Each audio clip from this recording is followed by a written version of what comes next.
Hello, I'm Alexander Adams, your amateur psychologist. Now in today's session, we are going to be psychoanalyzing Ronald Weasley. We'll see how his inferiority complex and driving need to achieve superiority relate to Alfred Adler's theory on birth order. According to Adler, your birth order or place within your family constellation has a dramatic impact on your personality and the way you view yourself. Ron's family constellation is pretty full. He has 5 older brothers and 1 younger sister. Of those 5 older brothers, 3 were prefects and 2 were made head boy. Even the rebellious, troublemaking twins end up starting their own business at 18. When we're born, we're completely dependent on our parents for survival.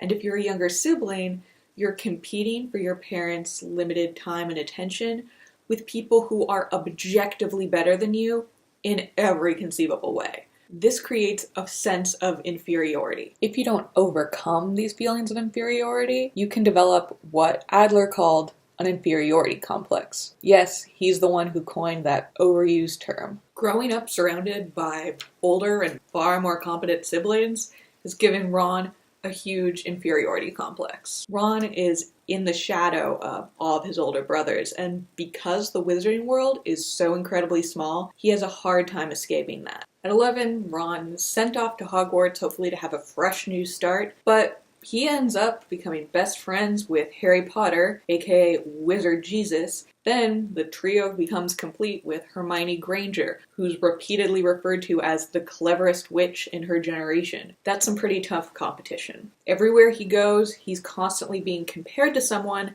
and he always feels that he's falling short. Just like Adler said, this affects the way that he views himself. He identifies as an underdog. This becomes a part of his identity and affects him in lots of little ways. For example, he's an avid fan of a Quidditch team that's always losing. He identifies with them because they're the underdogs, and so is he. This leads to what Adler calls a mistaken style of life. This means that by Ron acting as if he were an underdog, he's actually creating a self-fulfilling prophecy. Adler believed that people naturally strive for superiority. They want to become their best selves. We see this desire to be superior in Ron when he looks into the mirror of Erised. The mirror reveals your deepest desire, because Erised is desire spelled backwards.